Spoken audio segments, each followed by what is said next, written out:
नमस्कार दोस्तों, आज की वीडियो में मैं आपको सुनाऊंगी कामदा एकादशी की व्रत कथा।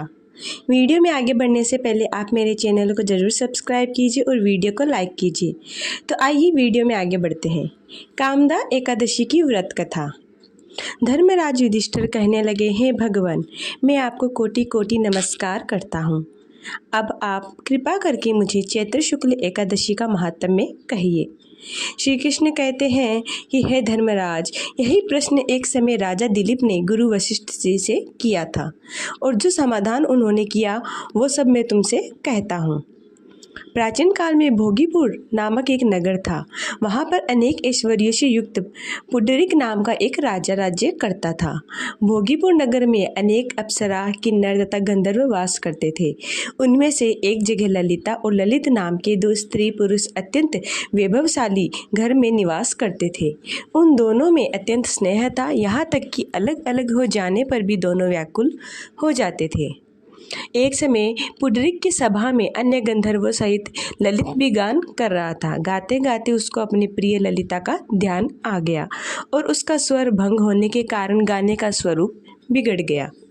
ललित के मन के भाव जानकर कारकुट नामक नाग ने पद भंग होने का कारण राजा से कह दिया। तब पुंडरीक ने क्रोधपूर्वक कहा कि तू मेरे सामने गाता हुआ अपनी स्त्री का स्मरण कर रहा है, अतः तू कच्चा मांस और मनुष्य को खाने वाला राक्षस बनकर अपने किए कर्मों का फल भोगेगा।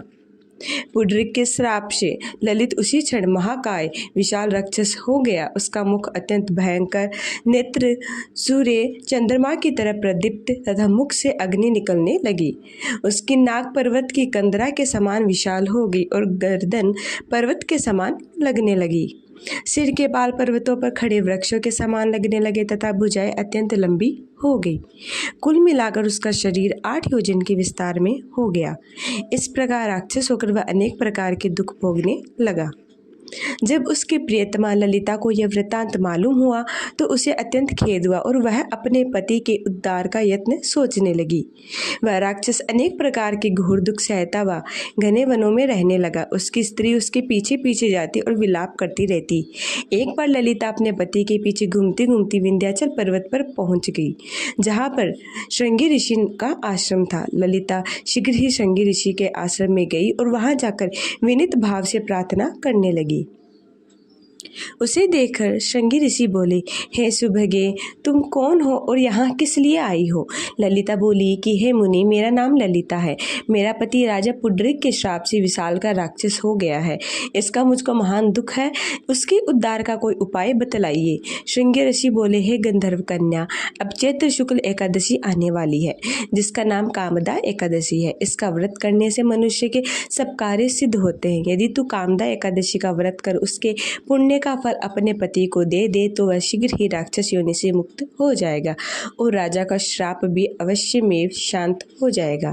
मुनि के ऐसे वचन सुनकर ललिता ने चैत्र शुक्ल एकादशी आने पर उसका व्रत किया और द्वादशी को ब्राह्मण के सामने अपने व्रत का फल अपने पति को देती हुई भगवान से इस प्रकार प्रार्थना करने लगी, हे प्रभु, मैंने जो यह व्रत किया है इसका फल मेरे पति देव को प्राप्त हो जाए, जिससे वह राक्षस योनि से मुक्त हो जाए। एकादशी का फल देते ही उसका पति राक्षस योनि से मुक्त होकर अपने पुराने स्वरूप को प्राप्त हुआ। फिर अनेक सुंदर वस्त्राभूषणों से युक्त होकर ललिता के साथ विहार करने लगा। उसके पश्चात वे दोनों विमान में बैठकर स्वर्ग लोक को चले गए। वशिष्ठ मुनि कहने लगे, हे राजन, इस व्रत को विधि पूर्वक करने से समस्त पाप नष्ट हो जाते हैं तथा राक्षस आदि की योनि भी छूट जाती है। संसार में इसके बराबर कोई और दूसरा व्रत नहीं है। इसकी कथा पढ़ने या सुनने से वाजपेयी यज्ञ का फल प्राप्त होता है। तो यहीं पर हमारी कामदा एकादशी की व्रत कथा समाप्त होती है और मैं आशा करती हूँ आपको यह वीडियो पसंद आई होगी। मेरे चैनल को ज़रूर सब्सक्राइब कीजिए, वीडियो को लाइक कीजिए ऐसी ही और कथा सुनने के लिए। धन्यवाद।